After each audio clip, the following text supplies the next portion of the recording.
let's look at the win totals per FanDuel, updated win totals for the Southeastern Conference. Alabama, Georgia, and Texas leading the way at 9.5, and that's where Tennessee was prior to the departure of Nico Iamaleava. Since that happened, Tennessee dropped down to 8.5, along with LSU, Ole Miss, and Tennessee. 7.5 is Auburn, Missouri, South Carolina, Texas A&M.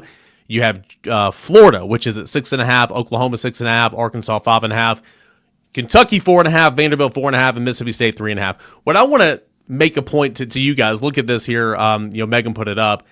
From Florida down on the right side, Tennessee plays all those teams. Okay, so Tennessee is, in terms of win-loss total number, Tennessee is higher than 6 of its 8 SEC opponents. Only Alabama and Georgia come in more than Tennessee at 9.5.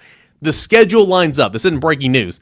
The schedule lines up for Tennessee to hit that over, and if things click, we'll see what happens. Ton of questions, quarterback being the biggest one. I recognize that.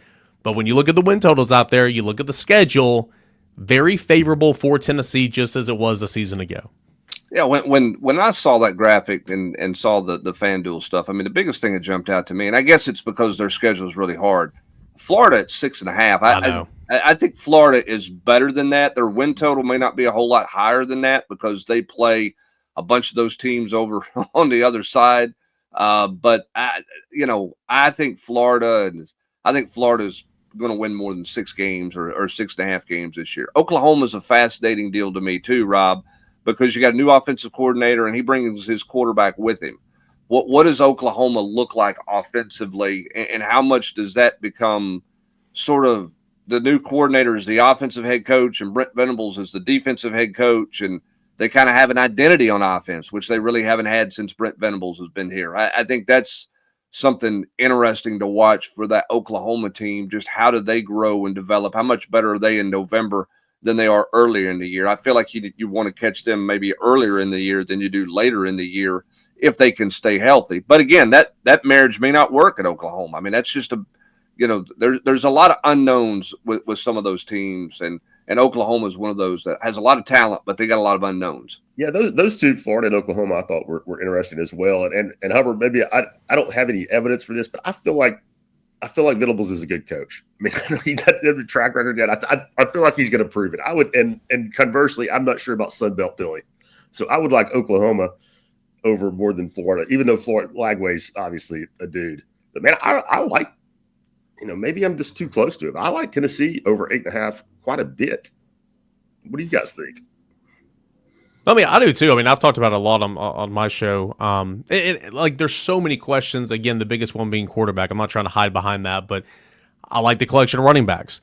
I think the offensive line has a chance to be pretty decent, and it will get better as the year goes along as David Sanders continues to grow. Wide receivers is kind of washed for me. I know that sounds harsh, but wide receivers were not great last year. Defense, I've got a lot of stock in this defense. When healthy, and I'm not saying they'll be healthy snap one game one because of McCoy. When healthy, I think the secondary is going to be pretty dang good. So, Rob, I'm with you, man. I really like the collection of talent on this team. I like the roster.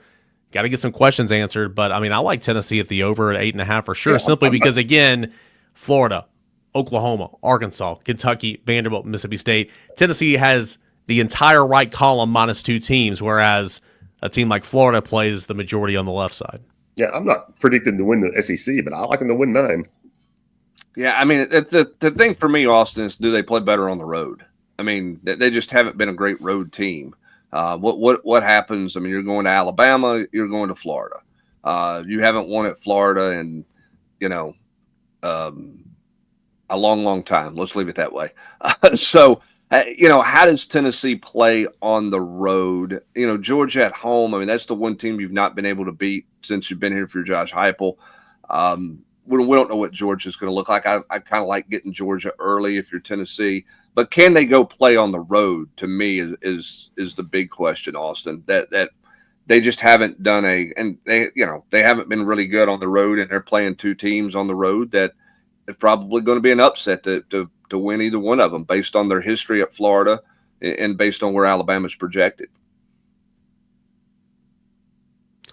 What's that signature win for Tennessee? Because you look at that schedule right there. Say Tennessee were to drop Georgia at home early in the year.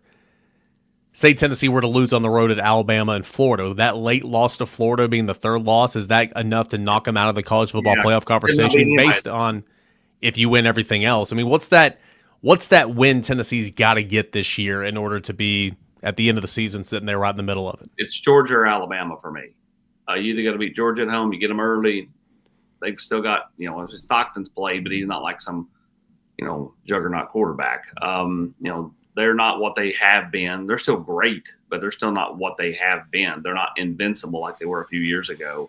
So to me, it's either at home against Georgia or on the road at Alabama. What's Alabama look like? The best thing to me going for Josh Heupel in this football program is the 8.5 total, because they're going to fly a little bit under the radar now, right? I mean, compared to other teams. If Nico was here and you're at that 9.5 line, your number is the same as the top teams in the conference. You drop down one win, you fly a little bit under the radar. Tennessee's going to be picked finish middle of the pack in the SEC when they go down to the SEC, media days in July. I mean, people are going to sleep on Tennessee. I think that's the best thing going for them, is they can kind of, fly under the radar and kind of figure out what they have at quarterback, what they don't have, and then we'll see what happens at all these other positions where there is a lot of question marks. Well, I think the fascinating thing for this league in general, Rob, when you look at it is the unknown at quarterback. Everybody's bullish on Alabama at 9.5, and that's banking a lot on Ty Simpson being the quarterback. Austin just mentioned Gunnar Stockton. I think we all believe that Arch Manning is going to be a really good player, right? We just talked about Oklahoma's situation at quarterback. New quarterback at Ole Miss. Yeah. How much of a step does DJ Lagway take? What does Ole Miss quarterback situation look like? I mean, this is not the year of the quarterback in the SEC. I mean, LSU's maybe the best spot. Yeah. Unless DJ Lagway, but yeah. Arch is obviously, potential talent, but, as far as experience and proven, I think LSU's probably the best spot. I don't love that guy. Do you all? He turns it over way too much, but he certainly has an arm, and they're going to throw it 50 times with him. So as long as he doesn't turn the ball over. I mean, Sellers may be the best quarterback in the league, or most productive guy in the league at South Carolina. How much did they have to go around him? They had all the momentum at the end of last year. Where are they at, and what did they look like? But this is a very different year in this league from a quarterback standpoint. I mean, a year ago you had Carson Beck, you had Quinn Ewers, you had Jalen Milroe, you had Jackson Dart. I mean, you were established at a lot of the quarterback position at a lot of places last year, which to me changes the outlook and puts a lot more kind of jumbled up together group of teams in this league than you would have had last year. I'm not saying that there's not a separation of have and have nots, but the quarterback deal and the unknowns there changes how defined the haves and the have nots are in my mind. I mean, the crazy part is if Aguilar wins the job, he's arguably, if not the most, one of the top 2 or 3 most experienced quarterbacks in the league as far as just playing time. Yeah.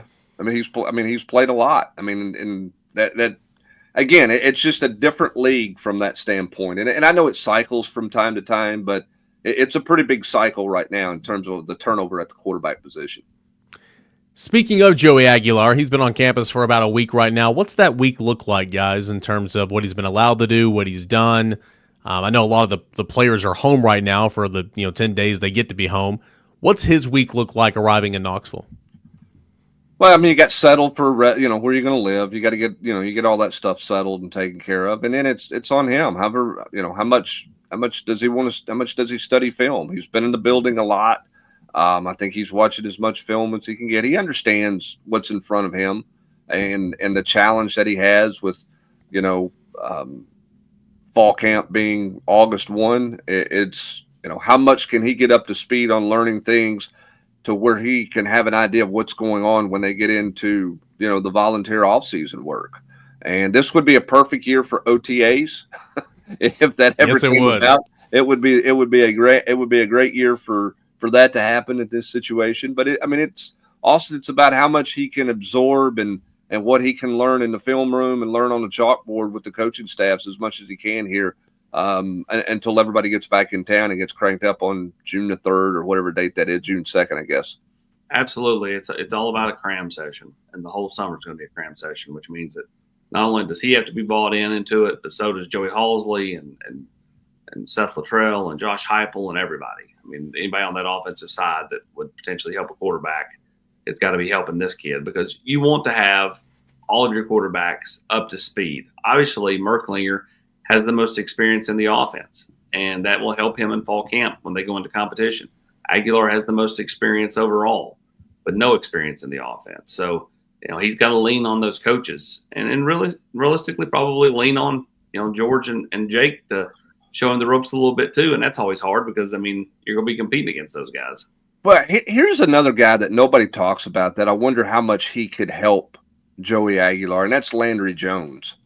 Landry Jones is an analyst who's been here not very long, but he knows the Josh Heupel system. Is his greatest attribute as he tries to learn how to be a coach, be just a mentor to Joey in terms of the offense. I know it's tweaked a little bit, it's changed some things, but that's a guy who came in and had to learn it, pretty quickly at Oklahoma and get going that way. How much of a help is he in just Joey trying to be a sponge off of him, of just that being an extra set of eyes who can talk to him in more recent coaching terms and sort of break down some of the stuff that Joey and Josh Heupel are talking about to Aguilar.